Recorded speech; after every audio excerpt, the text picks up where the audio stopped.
You ever have that one dream that sticks with you since you were a kid? Mine was simple: a big backyard, green grass, a comfy chair, and a little wooden fence to keep the world out. Nothing fancy. Just mine.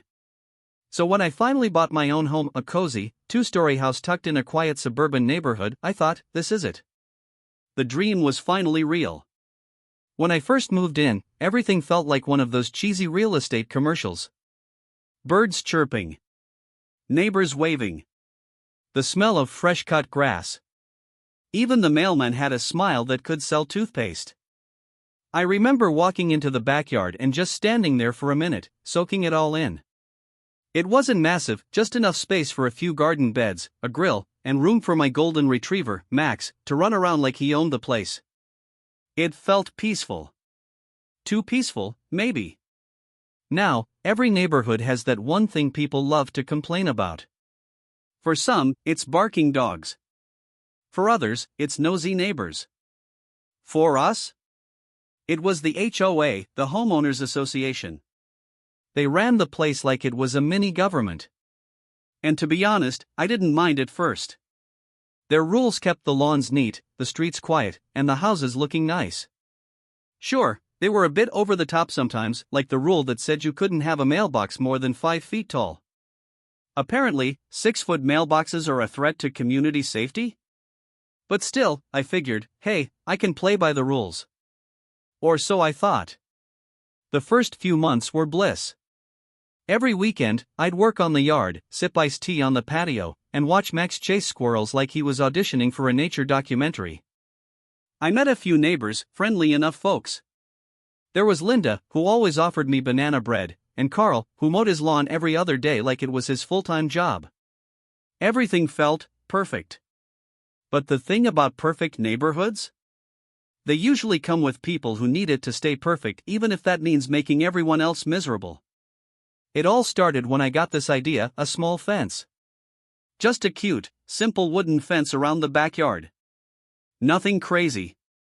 I wasn't trying to build the Great Wall of Suburbia or anything. I just wanted a bit of privacy.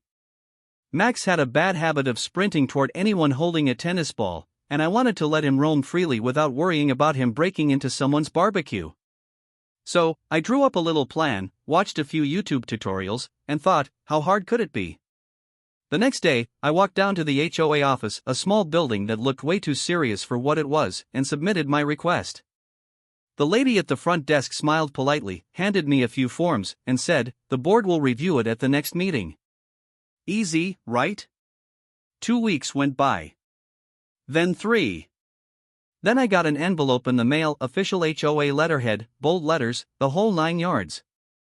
I opened it with a mix of excitement and dread. Your request for a fence installation has been denied. No explanation. Just denied. I blinked a few times, thinking maybe I misread it. I mean, denied? For a fence? I wasn't building a skyscraper. I called the office to ask why, and the woman on the phone said, in the most robotic voice ever, your design does not align with community aesthetic standards. Community aesthetic standards? What does that even mean? I drove around the neighborhood just to check, and sure enough, there were fences everywhere. Wooden ones, metal ones, even one that looked like it was made from recycled pallets. So why was mine a problem? That's when it hit me, this wasn't about the fence. It was about control. Still, I told myself to stay calm. It's fine, I said. Maybe it's just a misunderstanding. I sent an appeal. Attached photos. Offered to match the fence color to the neighborhood palette, which, by the way, was just off-white and slightly less off-white. They denied it again. That's when I started noticing the looks.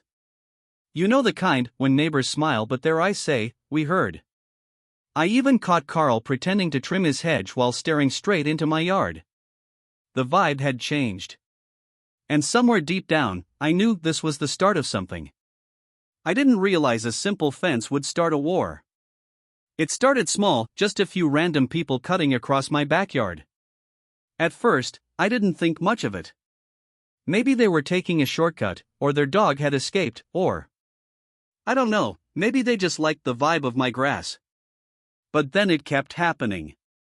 One morning, I was sipping coffee by the window, still half asleep, when I saw this guy in a jogging outfit casually strolling right through my yard like it was a public park. No wave, no sorry, nothing. Just a full-on trespassing tour. Max, my dog, went ballistic. He ran to the window barking like he'd just spotted a raccoon in a tuxedo. I stepped outside and shouted, "Hey, you're on private property." The guy turned around, shrugged, and said, "It's just faster this way," before jogging off through my flower bed like he owned the place. That's when I knew something had to change. Because apparently, in my perfect little HOA neighborhood, my backyard had become a shortcut for half the block. Kids would cut through after school. Couples would wander in during evening walks. One time, I even caught a delivery guy sitting on my patio furniture while scrolling through his phone. I wish I was kidding. So, I thought, time for a fence. Not a prison wall, not barbed wire, just a nice, clean, waist-high wooden fence. The kind that says, private property, but I still bake cookies for the block party. Now, because this was an HOA community, I knew I couldn't just build it and call it a day. There were rules. Always rules.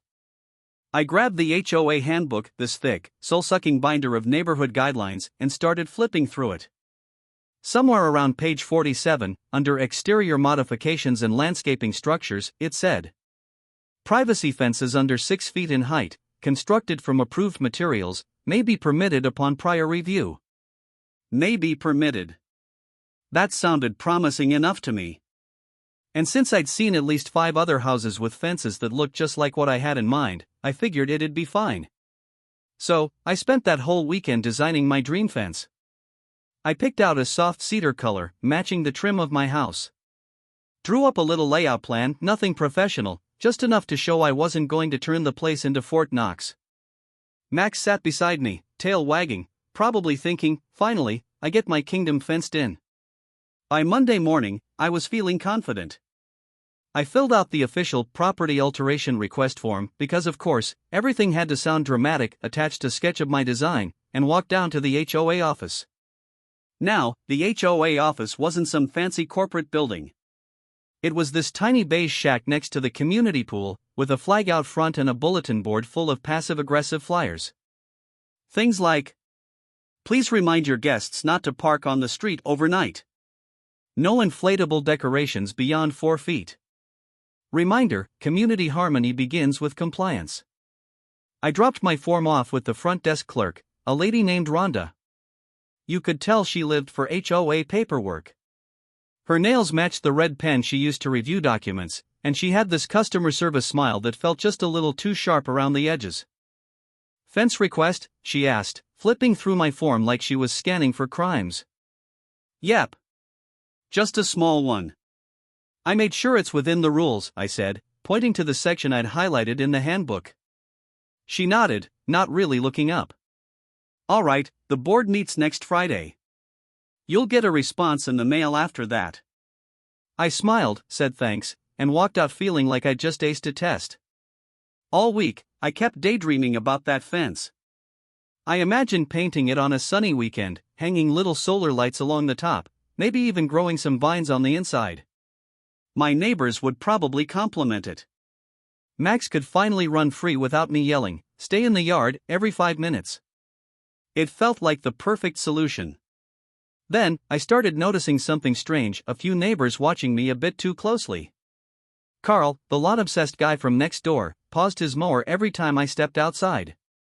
Another neighbor, Janet, asked, "So, you're putting up a fence?" "You did get approval, right?" with that smile people use when they're pretending not to judge you. I brushed it off. "Of course I did. I checked everything. It's the same as yours." She nodded slowly, like she didn't believe me. But honestly, I wasn't worried. I'd followed every rule, double-checked every line in that handbook, and turned in the paperwork fair and square. There was no way they could say no. Or so I thought. Because what I didn't realize back then, what I couldn't possibly have known, was that the fence wasn't just a simple backyard project. It was about to become the spark that lit the biggest neighborhood feud this street had ever seen.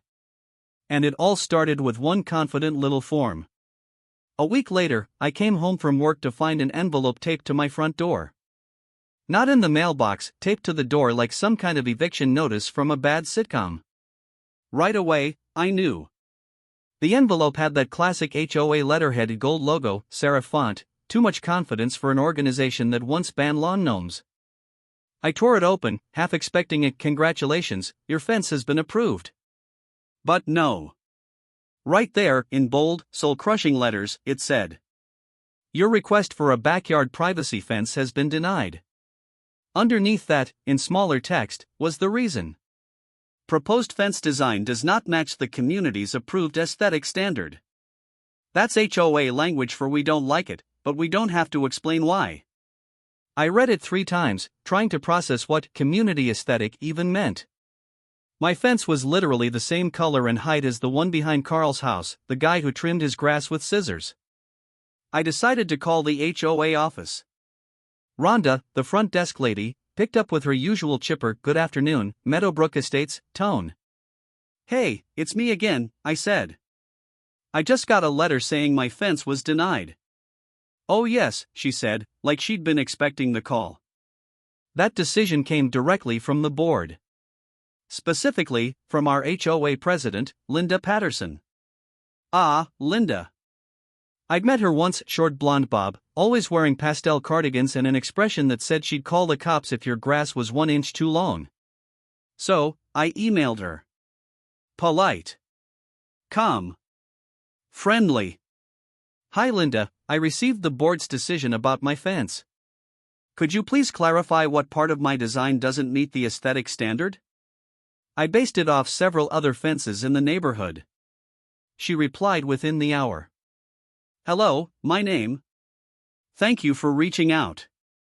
Unfortunately, your property lies within Section 3B, which has unique visibility guidelines.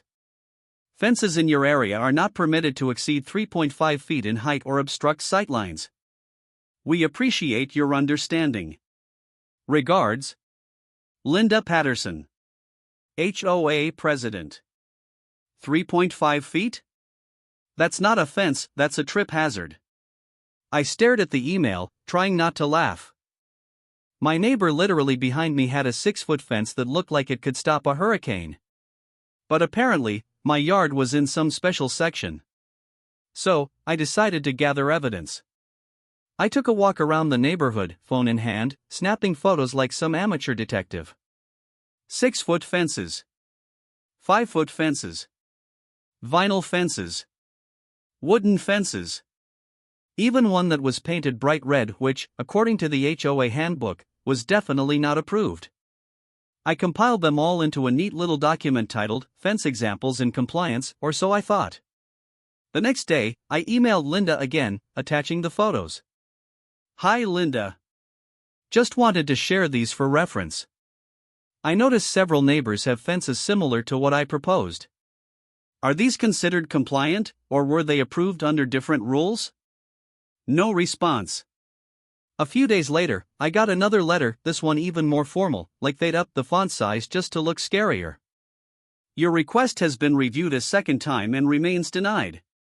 Please note that some homes in older sections were approved under previous guidelines. Your section is now subject to updated community standards." Updated standards.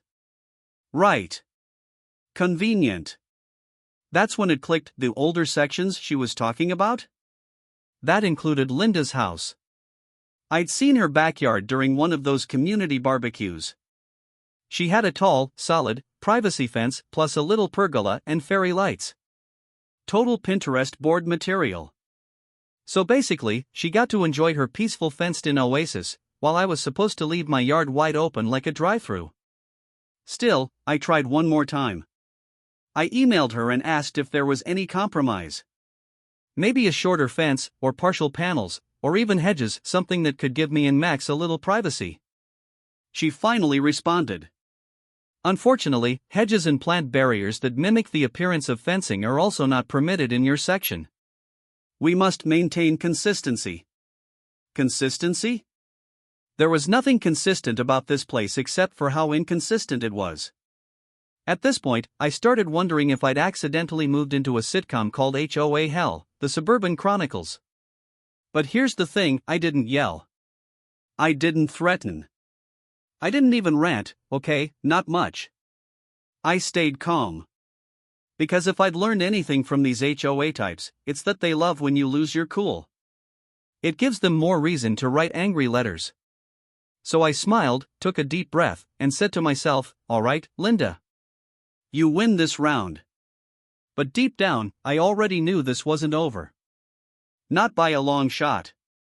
Because while Linda and her clipboard army thought they'd shut me down for good, they had no idea who they were dealing with. And if they thought denying a little wooden fence would stop me, they were about to find out just how creative a homeowner could get. If there's one thing scarier than an HOA letter, it's an HOA meeting. The moment I decided to appeal my fence denial in person, I didn't know I was basically walking into a suburban courtroom minus the judge's robe but with triple the attitude. The meeting was held in the community clubhouse, which was really just a glorified storage room with folding chairs and stale coffee. The fluorescent lights buzzed overhead like they were powered by pure tension. I walked in, clutching my neatly printed folder of evidence, photos, measurements, highlighted HOA rules, all the proof I needed to show how ridiculous their decision was. There were about 12 people in the room. The HOA board sat up front behind a long table, looking like a panel of reality show judges. And in the middle sat the queen herself, Linda Patterson. She had her pastel cardigan on, of course. Pink this time. Hair perfect, glasses resting halfway down her nose, and that tight smile that said, "I'm pretending to be polite but I've already decided you're wrong." "Ah, mister, your last name," she said as I sat down. "Thank you for joining us. We'll make this brief." Translation: we've already made up our minds. I nodded, keeping my voice calm. "Thanks for having me. I just wanted to discuss my fence request, because I really think there's been some misunderstanding." Linda smiled that HOA smile again, the kind that could cut glass. "Of course. We're always open to feedback." Except they weren't. I started my little presentation, laid out photos of all the fences around the neighborhood, showed measurements, even quoted their own handbook. I might as well have been performing stand-up comedy for how seriously they took it. One board member, a guy named Greg, leaned back in his chair, arms crossed, smirking like he was watching a rerun. Another lady, Denise, kept whispering to Linda and scribbling notes every time I spoke, as if I was giving away state secrets. Halfway through my explanation, Linda interrupted. "Mister, your last name, while we appreciate your enthusiasm, the board's decision aligns with Section 3B's aesthetic standards. We simply cannot set a precedent." I tried to reason. But there is a precedent. Look, these homes right behind mine have the exact same style fence. And they're all approved. She gave that little fake chuckle. Those homes were approved before the new standards. Your section has higher visibility from the main road, so it falls under updated guidelines. Visibility? I asked. It's literally behind a row of trees. The only one who can see my yard is Carl, and he probably has binoculars anyway. That earned a few awkward chuckles from the back of the room, mostly from non-board members. But Linda didn't laugh. Her lips tightened like I'd just cursed in church. "That's irrelevant," she snapped. "The rules apply as written." And there it was, the HOA catchphrase. The rules apply as written. I swear they should print that on t-shirts and hand them out at move-in. I sat back and sighed. So just to be clear, it's not about the fence itself. It's about my section? Linda tilted her head. It's about maintaining consistency. But you aren't consistent, I said. You're applying rules differently depending on who's asking. The room got quiet. You could almost hear the tension crackle like static. That's when I felt a light tap on my shoulder. I turned around, and a man sitting behind the older guy, probably lived there for years, leaned in and whispered, "They just don't like being challenged." I looked at him, and he gave me that knowing nod. Like he'd been through this rodeo before. And suddenly, it all made sense. This wasn't about fence height or paint color. It wasn't about aesthetics or guidelines or visibility from the main road. This was about control. People like Linda didn't join the HOA to protect property values. They joined because they liked having power, even if that power was over the color of someone's mailbox or the height of a bush. And right now, I was threatening that little empire of authority by daring to ask why. Still, I kept my composure. "All right," I said slowly. "So what are my options here? Can I submit a modified design, or is the decision final?" Linda didn't even hesitate. "The decision is final. You may reapply in 12 months if you wish. A full year. For a fence." I smiled politely, gathered my papers, and said, "Got it. Thanks for your time." But as I walked out, I caught her whispering something to Greg and they both laughed quietly. That was the moment the switch flipped in my head. This wasn't just about a fence anymore. It was about standing up to people who thought they could bully their neighbors under the banner of community standards. As I stepped into the cool night air, I took one last look back at the clubhouse. Through the window, I could still see Linda chatting away with her little board of power-hungry sidekicks. And right then, I promised myself one thing. If they didn't want me to build a fence, fine. But I'd build something else. Something they'd really remember. After that ridiculous meeting, I told myself I'd just let it go. I mean, it's a fence, right? Not worth losing sleep over. But that was before the HOA decided to turn my life into a weekly episode of Suburban Survivor, the Rulebook edition. At first, I tried to play nice. I thought maybe if I followed every little guideline, they'd get off my back. Since my fence was denied, I figured I'd compromise, add a few natural barriers. The handbook said hedges and shrubs were encouraged for aesthetic harmony, so I planted a neat row of boxwood bushes along the back line of my yard.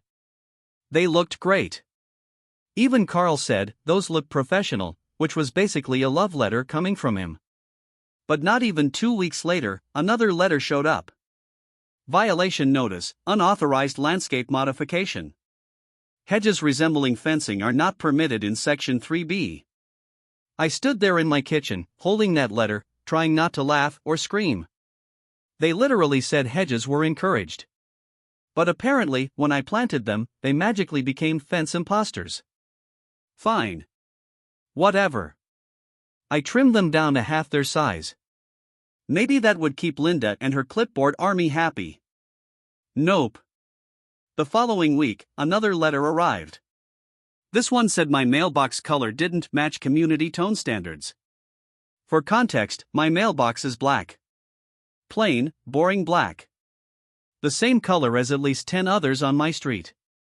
So I walked around taking pictures of all those mailboxes and sent them to the HOA. Their reply? "We appreciate your concern. Those homes are in adjacent sections under prior approvals." Of course. Different section. Their favorite excuse. Then came the trash bin notices. Apparently, my bins were visible from the road, which, by the way, only happens for about 30 seconds on collection day. But they didn't care.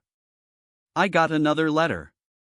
"Please relocate your waste containers behind a structure or out of street view within 24 hours. So, I moved them behind the hedges they'd already told me to cut down. The irony was so thick I could have bottled it. But the letters didn't stop. Every Friday, like clockwork, a new envelope would appear. Grass too tall. Exterior light too bright. Planter not approved. I even got one that said my garden hose was not neatly coiled. I'm not joking, they actually measured pettiness in loops. At that point, I started to feel like I was living under surveillance. Every time I stepped outside, I could feel eyes on me, probably Linda or one of her little minions taking notes from behind their blinds. Max started acting weird too.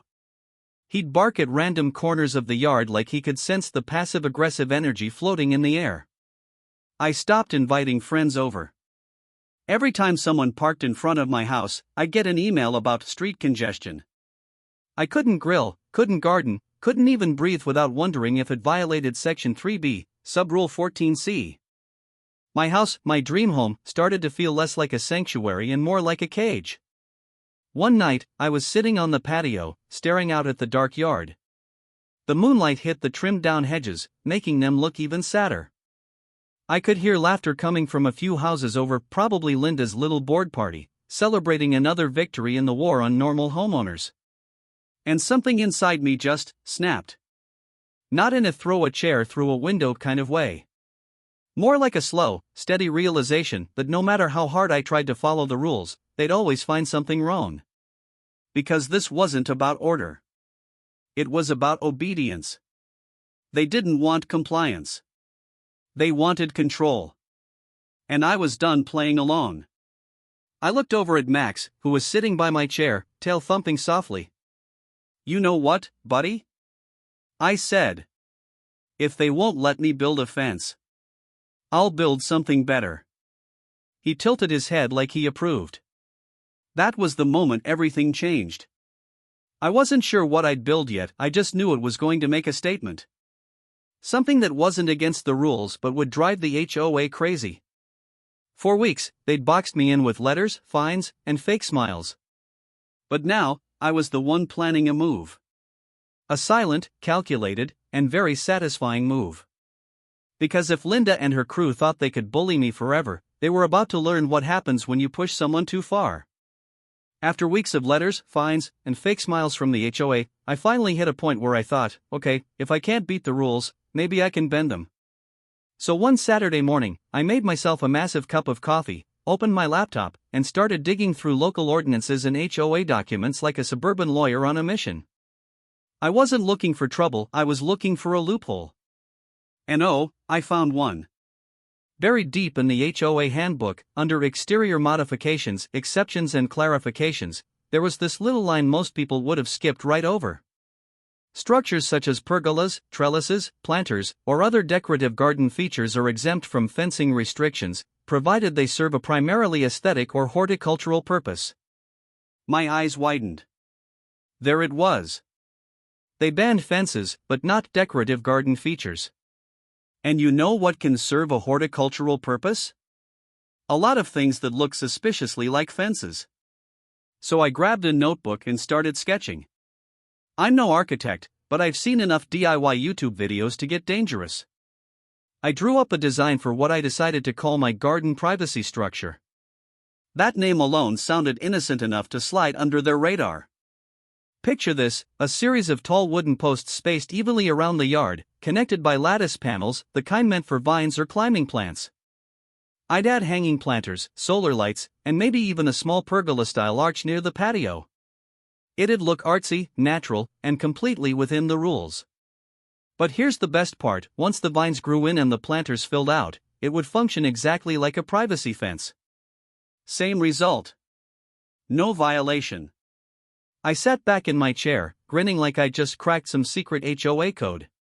Max wagged his tail beside me, probably sensing the chaos brewing. "We're gonna build it, buddy," I said. The world's most legal fence. Over the next few days, I double-checked everything. Local city codes? White heavy check mark fine. HOA height limits for decorative structures? White heavy check mark still under the max materials? White heavy check mark all approved natural tones. I was covering every base. Then, I made sure to word my submission very carefully. Proposal: installation of a garden privacy structure consisting of decorative posts, lattice trellises, and planters for climbing vines. Intended for horticultural and aesthetic enhancement of backyard space. I didn't mention privacy. Didn't say barrier.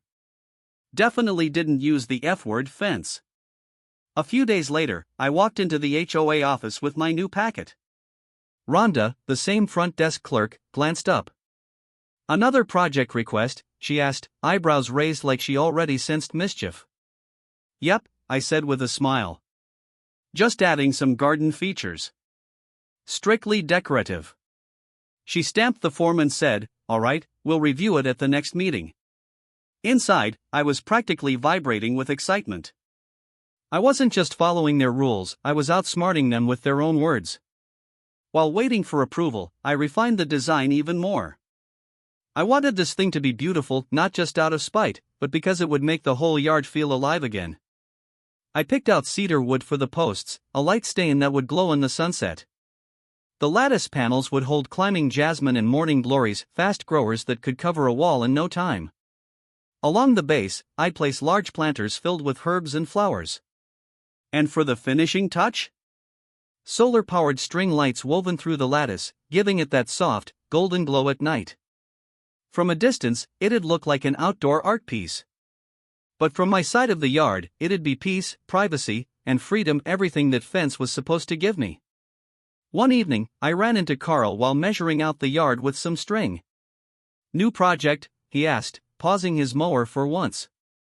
"Yeah," I said casually. "Just adding some garden structures." He nodded, clearly curious but too polite to pry. "Looks nice. Linda's probably gonna have a fit." "Oh," I said with a grin, "she'll love it. It's perfectly within the rules." And that was the best part, I wasn't doing anything wrong. I was playing the HOA's own game, but this time, I'd learned the rules better than they had. When the approval letter finally came in the mail, it was short and sweet. "Your garden privacy structure has been approved under the Decorative Enhancements section. Please ensure natural color schemes are maintained." I laughed out loud. They'd signed their own downfall. For the first time in months, I felt a little spark of freedom. The frustration, the fines, the endless nitpicking, it all started to fade. Because now, I had a plan. A creative, perfectly legal, beautifully petty plan. As I stood in the yard that night, staring at the stakes where my garden privacy structure would soon stand, I could almost see it already: the posts, the vines, the glow of the lights. And behind all that beauty, one undeniable truth. They told me I couldn't build a fence. So I was going to build something better. The morning I started building, the air felt different, like the whole neighborhood was holding its breath. I rolled open the garage, set out my tools, and there it was, a stack of freshly delivered cedar posts, lattice panels, planters, and solar lights gleaming in the early sun. It looked less like construction material and more like the start of a revolution. I wasn't building a fence, not legally, anyway, but it felt like one. A quiet rebellion wrapped in wood and vines. Before I could even fire up the drill, I noticed curtains twitching all along the street. The same neighbors who usually ignored me were suddenly out walking their dogs, taking their trash out again, or just happening to linger near my driveway. Within an hour, I had my first audience. Carl strolled over, coffee mug in hand. "Looks like you're finally building that fence after all," he said, grinning. "Not a fence," I corrected, smiling back. "A decorative garden privacy structure. Approved by the HOA." He laughed so hard he nearly spilled his coffee. "You're evil."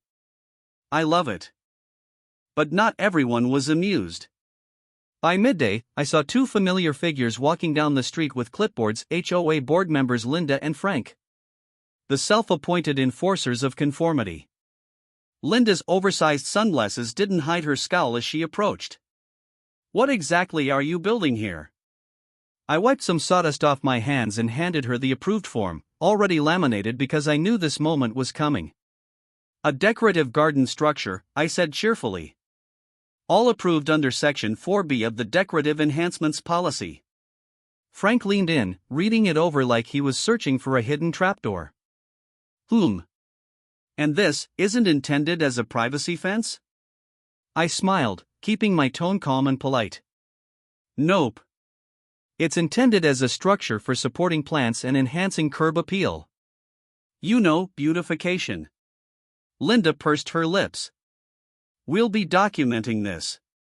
"Please do," I said, gesturing toward the pile of materials. "Everything's by the book." And oh, they did. They took photos from every angle like they were building a case for the Supreme Court. But I wasn't worried. I'd read every line of the rules, I was untouchable. As the day went on, the rhythm of construction took over. The thump of the post-hole digger, the crack of wood against the drill, the satisfying sound of each screw biting into place. Every post I set upright, every panel I attached, it all felt like a small act of rebellion. Like I was hammering back against every smug letter, every ridiculous fine, every power trip that had turned my home into a battlefield. By late afternoon, the shape of it was clear. 6 tall cedar posts stood proudly along the property line, connected by latticework panels.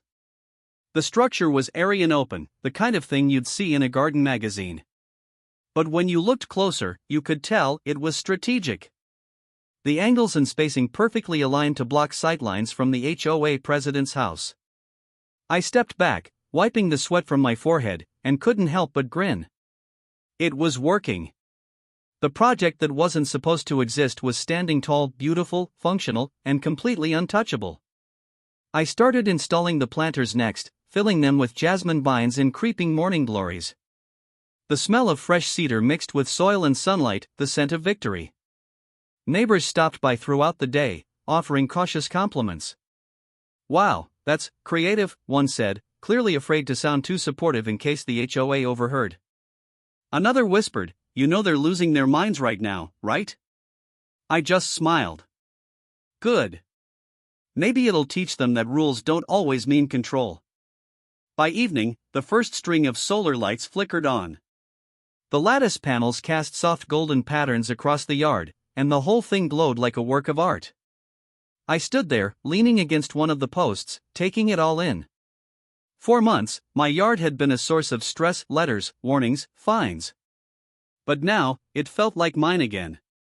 Every nail I drove in felt like reclaiming my freedom. Every board I raised was a statement: you don't own me just because you think you can. As I packed up my tools, I noticed Linda's silhouette across the street, phone in hand, no doubt snapping more photos to send to the board. Let her. I'd followed every rule, every inch of regulation. I gave her a little wave. She didn't wave back.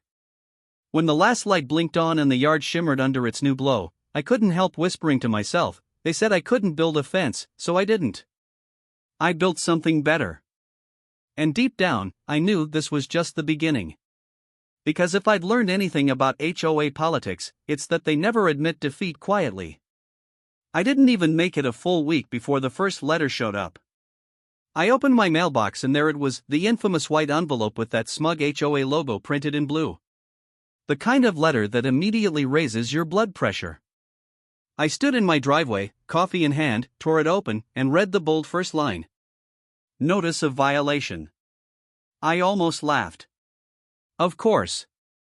Apparently, my garden privacy structure had been reclassified as a fence that violated community uniformity standards. I took a deep sip of coffee, smiled, and said to myself, here we go. Now, I could have blown up. But I decided to play this smart, calm, polite, and backed by cold, hard paperwork. So I sat down at my kitchen table and drafted my reply. Dear HOA Board, thank you for your concern. As per Section 4.2b of the Community Guidelines, decorative garden structures under 6 feet in height do not require additional approval beyond the initial submission, which was granted on, insert date. Attached are photos and a copy of the approved documentation. Warm regards. My name, homeowner and proud gardener. Professional. Friendly. But lined with pure sarcasm. I hit send, leaned back, and waited. 2 days later, another letter. Then another. Then a certified one like I'd committed a federal crime involving hydrangeas. Each one more desperate than the last.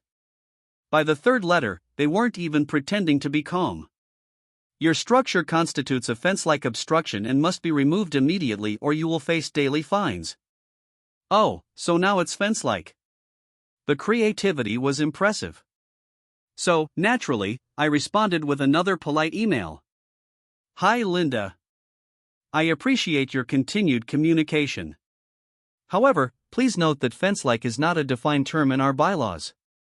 If it's now being added, I'll need a copy of the updated rules signed and distributed to all homeowners per Section 1.7 of the HOA Charter. Kind regards. Me. I swear I could hear Linda screaming through her laptop screen. A few days later, the neighborhood group chat lit up. Someone posted. HOA's calling an emergency board meeting tonight. Apparently it's about a certain structure on Maple Drive. Yup. That would be me. When I showed up at the meeting, it was packed. Half the neighborhood was there, popcorn in hand, ready for the show.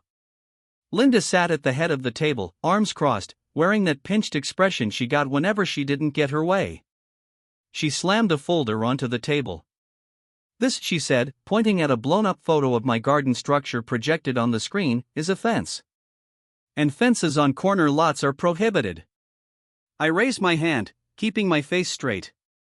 Actually, according to Section 4.2b, it's a decorative garden installation. The same section that allowed Mr. Patterson's gazebo, Mrs. Lee's rose archway, and those planters in front of your own house, Linda. A few people in the audience actually clapped. Linda's face went red. "This is different," she snapped. "Oh? How so?" I asked, smiling innocently. "It's wood, it's decorative, and it's within height limits.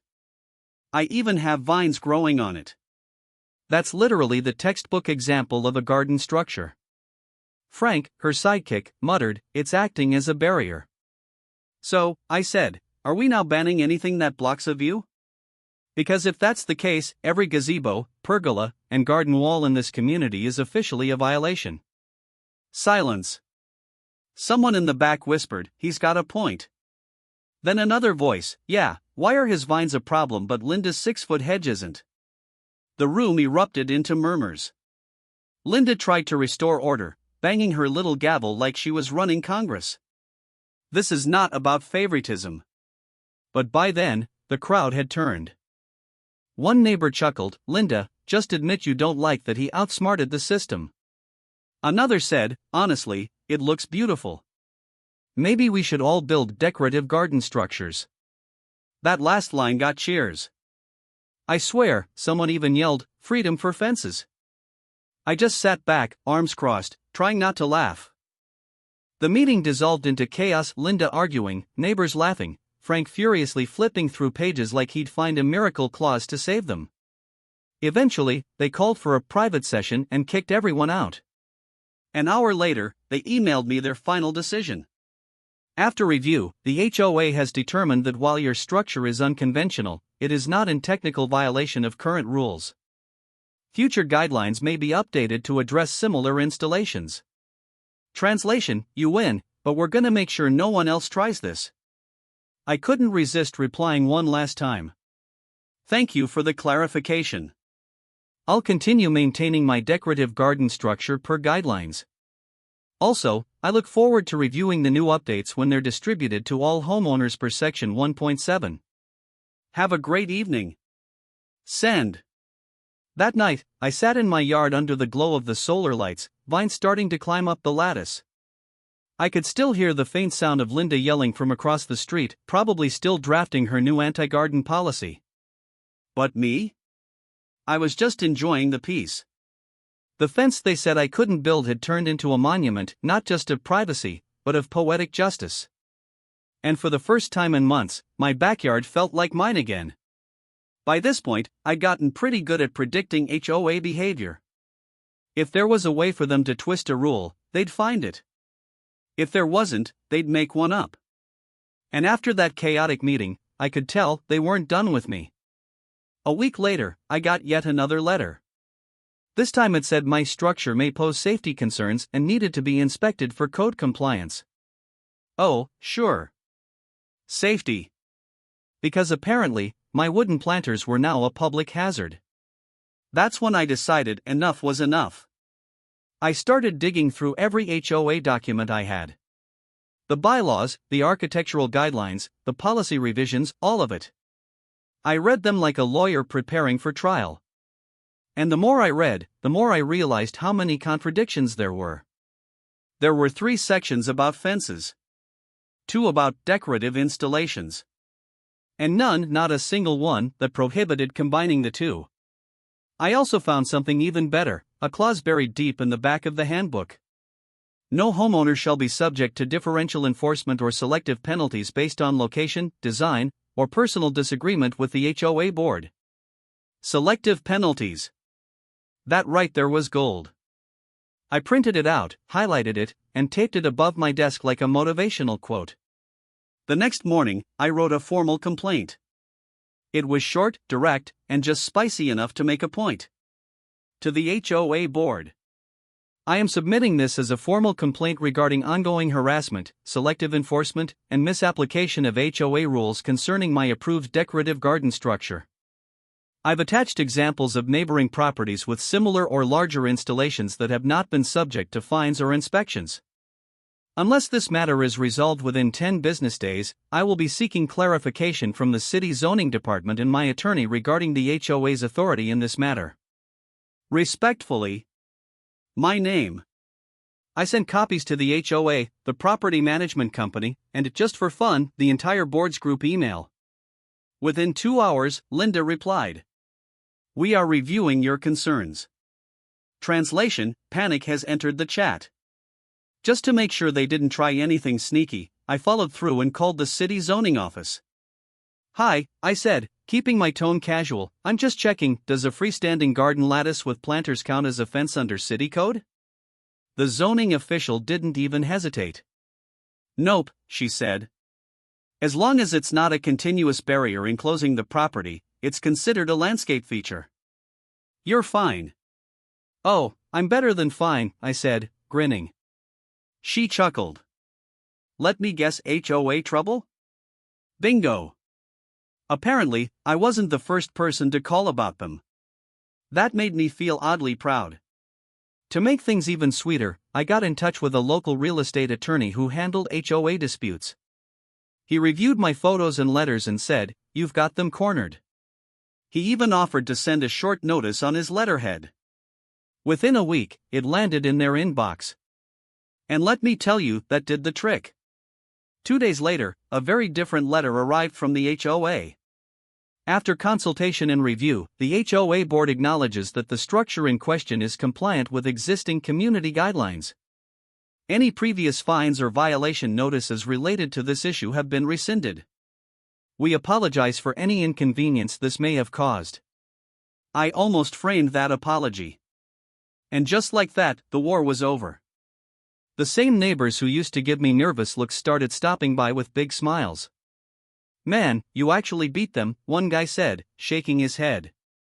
No one ever beats the HOA. Another asked, you mind if I take some measurements?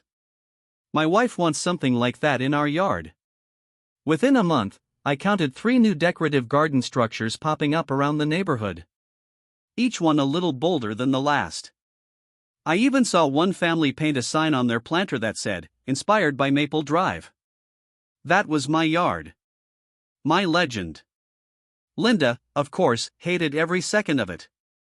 At the next HOA newsletter, she included a passive-aggressive reminder. Homeowners are encouraged to maintain aesthetic harmony and submit any creative projects for review. Translation, please stop copying him, you're making me look bad. But the damage was done in the best way possible. The rules hadn't changed, but the power dynamic had. People realized they didn't have to live scared of letters and fines. They could read the rules, use them, and push back politely but firmly. I didn't start a rebellion, but I definitely planted the seeds. One evening, I sat out on my patio, the vines climbing higher up the lattice, the solar lights twinkling overhead. That same spot where I once felt trapped now felt like victory ground. It wasn't just about the fence anymore. It was about standing up for common sense, about proving that persistence and a little research can outsmart petty authority. I raised a glass of iced tea toward the structure and said, to loopholes and peace of mind. Because in the end, it wasn't the fence that made me free. It was knowing how to build one without breaking the rules. After my little legal victory, things in the neighborhood started to shift, quietly at first, like a storm building behind the clouds. For years, everyone had just gone along with the HOA's nonsense because it was easier than fighting back. Pay the fine, repaint the mailbox, move the trash bins 6 inches to the left, whatever it took to avoid another violation notice.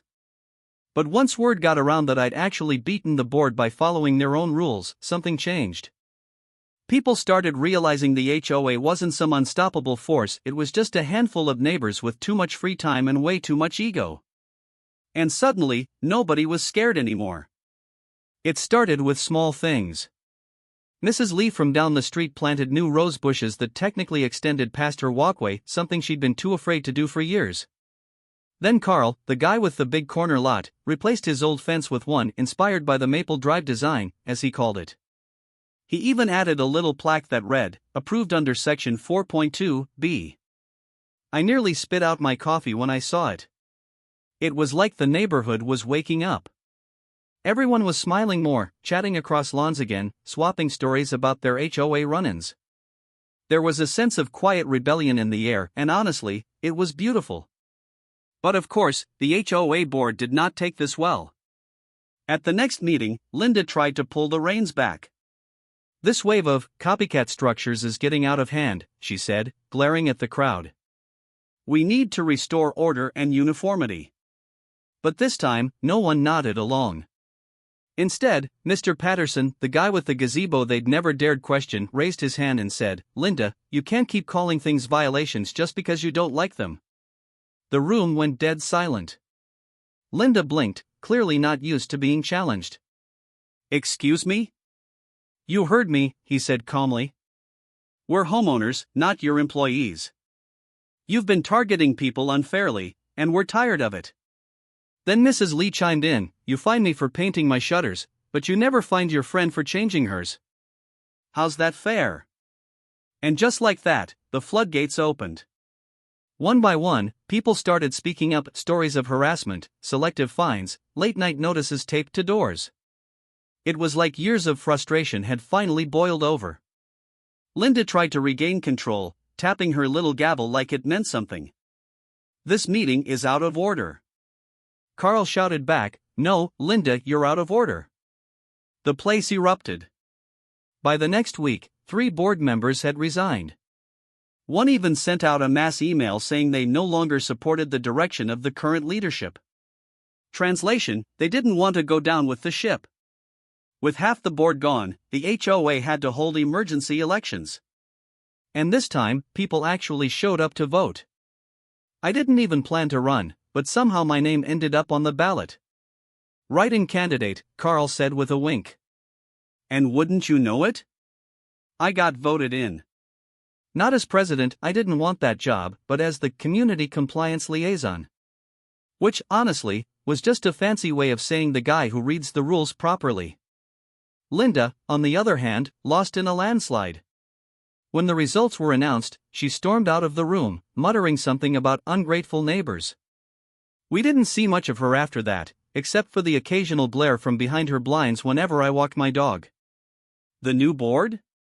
Total breath of fresh air. They actually listened to people. They simplified the approval process. They even scrapped a bunch of outdated fines, including the one about visible trash bins, which had been the bane of everyone's existence. The first meeting under new leadership felt different. Calm. Collaborative. No shouting, no tension, just neighbors talking about how to make the community better. We even joked about turning the old violation mailbox into a suggestion box instead. Within a few months, the neighborhood felt alive again. People hosted barbecues. Kids played in the cul-de-sacs without parents worrying about noise complaints. Someone even organized a block party, the first in years. And for once, the HOA didn't send a single warning. As I stood there that evening, paper plate in hand, looking around at everyone laughing and talking, I realized just how much had changed. No one feared the HOA anymore. No one felt like they were walking on eggshells in their own homes. And my illegal fence? It was now the backdrop for every neighborhood photo. Carl clinked his drink against mine and said, "You know, this all started with that little wooden garden thing." I laughed. Yeah. Who knew a few pieces of cedar could cause a revolution? He grinned. Sometimes all it takes is one person who reads the fine print. I looked around, at the new faces on the board, at the neighbors chatting freely, at the glow of my solar lights flickering in the distance, and I couldn't help but feel proud. This wasn't just about me anymore. It was about everyone taking back their peace, their freedom, and their sense of community. The HOA once ruled through fear. Now, we rule through common sense. And honestly, that was the best victory of all. It's funny how something as simple as a few wooden posts and vines can change everything. When I first started building that garden structure, I just wanted a little privacy. A space where my dog could run around, where I could sit with a cup of coffee without feeling like I was on display. I never thought it would turn into, well, this. Now, that same stretch of cedar and lattice, the one that nearly got me fined into oblivion, had become a bit of a landmark. Neighbors would stroll by and slow down just to take a look. Some snapped photos. Others stopped to ask about the plants I'd used, or what kind of solar lights gave it that warm evening glow. One day, a couple from the next subdivision even showed up and said, "You're the guy with the fence, right? We heard about it on Facebook." I laughed. "Technically not a fence," I said. "It's a decorative garden privacy structure." They grinned. "Right. The most famous non-fence in the county." It didn't take long before my backyard became the unofficial hangout spot. We started having small get-togethers, neighbors bringing over snacks, kids running around with sparklers, even the occasional movie night with a projector against the back wall. And every time we sat out there, surrounded by laughter and fairy lights, I thought about how different things felt now. The same yard that used to feel like a battlefield was now the heart of the neighborhood. Kids played freely again. Dogs barked without complaint letters showing up in mailboxes. People waved instead of whispering.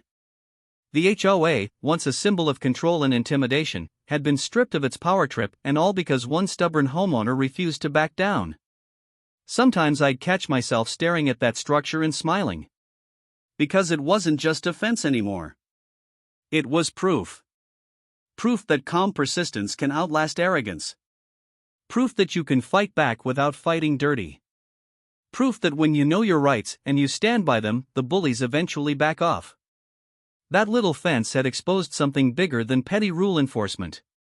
It had shown how fear can take root in even the nicest neighborhoods, and how easy it is for power to twist into control when no one speaks up. But it had also shown the opposite, that a single act of quiet defiance can wake people up. A few weeks after the new board took over, I got a handwritten note in my mailbox. It was from Mrs. Lee. It said, "Thank you for standing up for what's right.